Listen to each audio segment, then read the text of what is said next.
Éloge de M. l'abbé Jean-Baptiste Yam.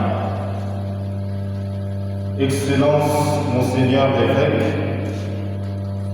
chers confrères dans les sacerdoces, chers membres des familles du défunt, bien-aimés frères et sœurs, la vie du prêtre n'est pas toujours aisée. Elle cache souvent des drames intérieurs à surmonter. Saint Paul nous a laissé sa confession intime dans l'une de ses lettres aux Corinthiens en ces termes. Il m'a été mis une écharpe dans la chair, un envoyé de Satan pour me gifler. Par 3 fois, j'ai prié le Seigneur de l'écarter de moi, mais il m'a déclaré « Ma grâce te suffit, car ma puissance donne toute sa mesure dans la faiblesse. » 2 Corinthiens au chapitre 12, les versets 7 à 9. Tous les prêtres ont leurs écharpes, c'est-à-dire leur fragilité.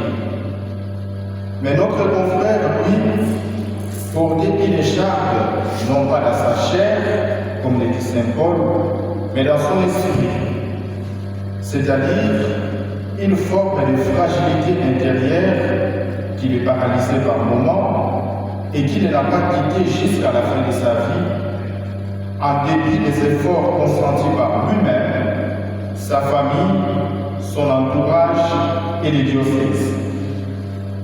Et pourtant, cette vulnérabilité intérieure ne l'a pas empêché d'être fidèle à sa vocation sacerdotale et d'être généreux envers ses proches.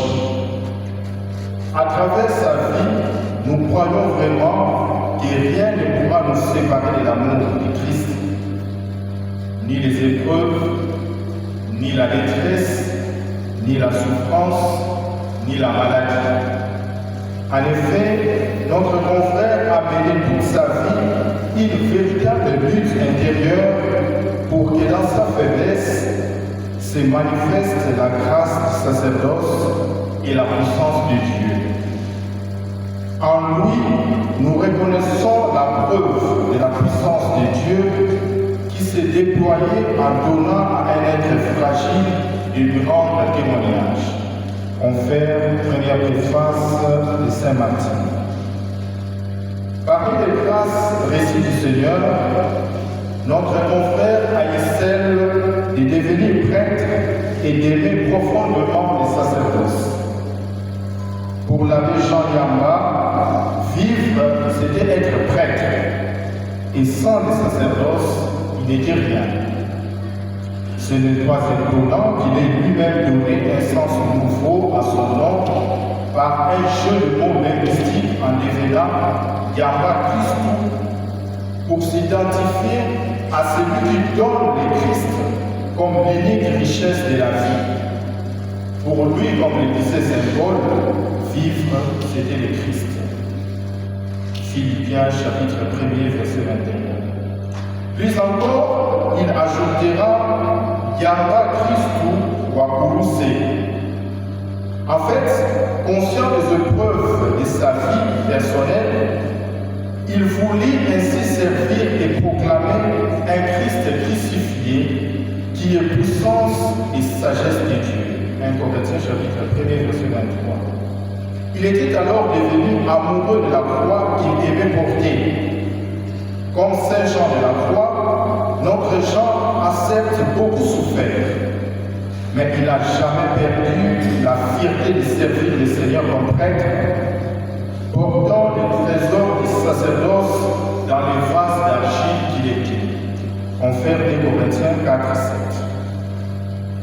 Toutefois, sa vie ne se résume pas à son ministère de prêtre.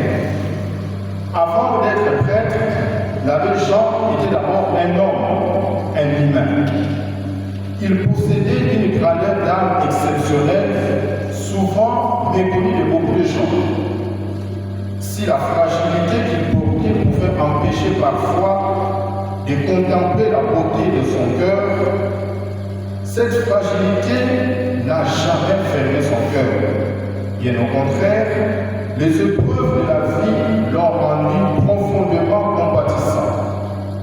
Autant que la santé et l'humanité, comme pour tout le monde d'ailleurs, il s'est montré généreux envers tous, attentif aux souffrants, bienveillant envers les plus jeunes et les séminaristes, très proche des malades, pour qui il priait sans mesure.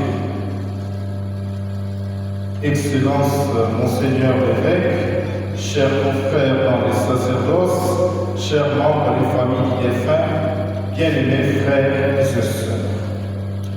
Les hommes ne savent pas toujours bien évaluer la valeur de ce que les prêtres accomplissent. L'homme regarde l'apparence, mais le Seigneur regarde le cœur. 1 Samuel 16, 7. Les services que notre confrère rendait à l'Église n'apparaissaient peut-être pas impressionnants aux yeux de beaucoup.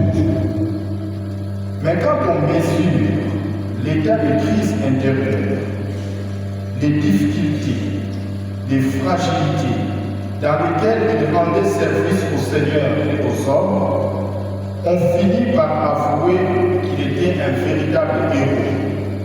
Parce qu'il a bravé la maladie pour célébrer Dieu et pour aimer les hommes. Ces actes garderont une valeur inestimable aux yeux de Dieu qui voit dans les secrets en sondant le cœur général. Que Dieu lui-même lui accorde une juste récompense. Je vous remercie.